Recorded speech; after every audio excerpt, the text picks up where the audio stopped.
creamy, cheesy, gooey, baked to perfection, 4-cheese, Southern style macaroni and cheese. First things first, to get started to make that fantastic Southern style creamy and cheesy macaroni and cheese, we have Gouda, Monterey Jack, and sharp cheddar. The Velveeta is going to go in our cheese sauce. We're going to cut the 3 blocks in half and then separate them equally.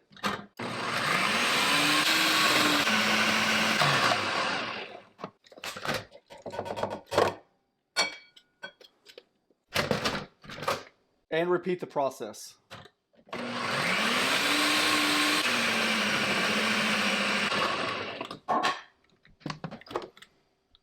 Quick tip, if the cheese isn't great, just save that for your cheese sauce. Don't throw that away at all. We've made it a few times in the past, and these are by far some of the best shells. Pick the pasta you like, but I'll tell you what, one that has the ribs around the exterior, so it holds on to a little bit more sauce. And if you get the jumbo style with the sauce that we're making, it kind of like creeps in the crevices and the kind of like the angles and makes it just all kinds of like gooey and cheesy. Gets in the shells, that's what you want, okay? Some salt.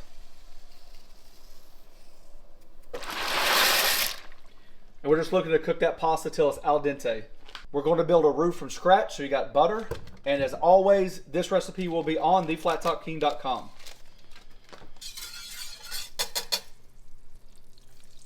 Flour. Cook this down about 3 to 5 minutes on like a medium heat. You're looking to form a blonde roux. 2.5 cups of milk, and we're going to go up to the 4-cup mark with half and half. You want to add your milk slowly.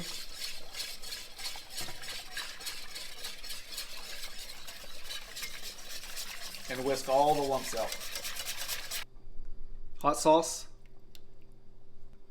Ground mustard powder. Salt and pepper. Garlic powder.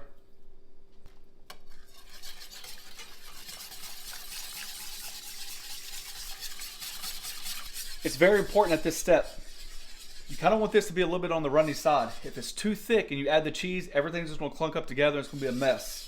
When you're making your béarnaise sauce, your mother sauce, your bechamel, you want this on the loose side. We'll show you at the end because it's extremely important to have that sauce consistency because we're going to bake it. And once you bake it, everything's going to seize up again. And as it cools, you know that your gravy-like consistency with your cheese sauce will thicken.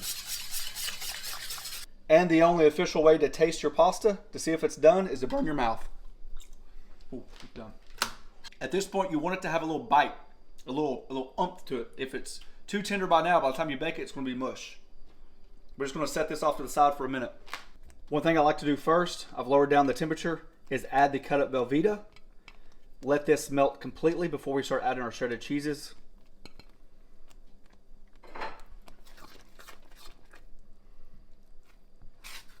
I can already tell by the consistency that's going to be too thick. We did not drain that pasta. We held on to the water.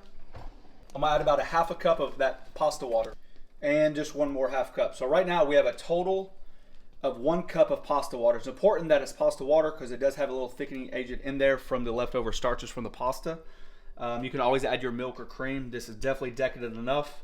It's all about consistency at this point. The flavor is going to be there. Trust me. That's the consistency we're talking about. All right, we turned our stove down to low. You don't want to heat this up too much. And now we're going to add half of those cheeses. So this has been grated in a way that we separate it in half. Remember, we grated this for a reason because now we have our 2 sharp cheddars, Monterey Jack, and our Gouda.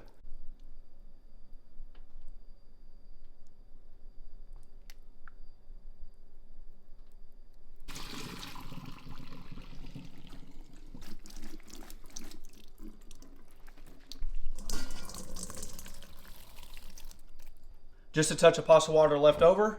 We're gonna add all this cheese sauce, reserving about 1, maybe 1.5 cups.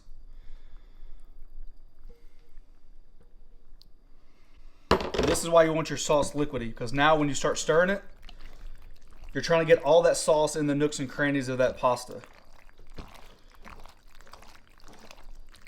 Just a knob of room temperature butter, and you just want to grease your casserole dish. First layer is going to be about half the mix.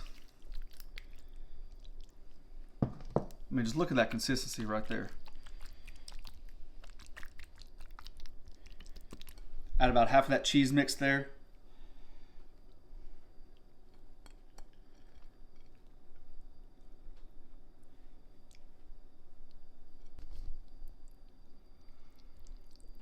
Make that second layer.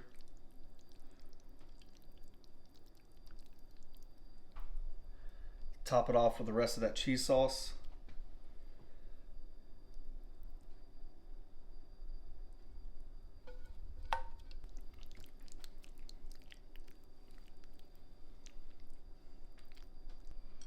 And you guessed it, you're going to sprinkle the top with the rest of that cheese.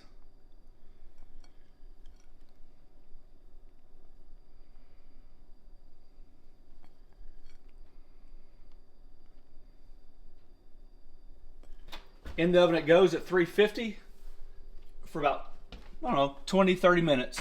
The top's going to get nice golden brown and bubbly.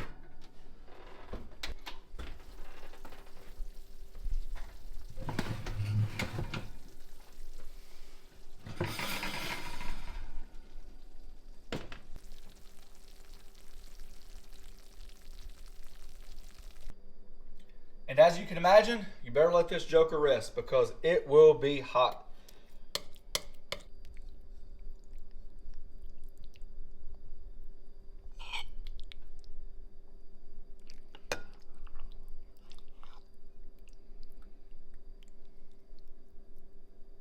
And just like that, you should have yourself some fantastic Southern style, creamy, cheesy, gooey, filled with flavor, homemade macaroni and cheese. Optional, the toppings. Didn't even discuss toppings. Typically when I make my macaroni and cheese, I like to avoid the panko / crunchy toppings. I'm more of a gooey guy. It's up to you. You do you. That is comfort food 101. That's what I was going to say. Cheese is so creamy. All right, guys, we're going to enjoy this one. As always, find us on Instagram, find us on Facebook. There's a join button down below. It's a membership program where we thank each and every one of you for taking time for doing so. Last but not least, thanks for watching. Don't forget to press that subscribe button, pound the notification button, share with your friends. Just look at it. Just look how full of cheese the noodles and all that stuff is. Kids are going to love this. Yeah. Father of the year. I was just going to say Dad of the Year.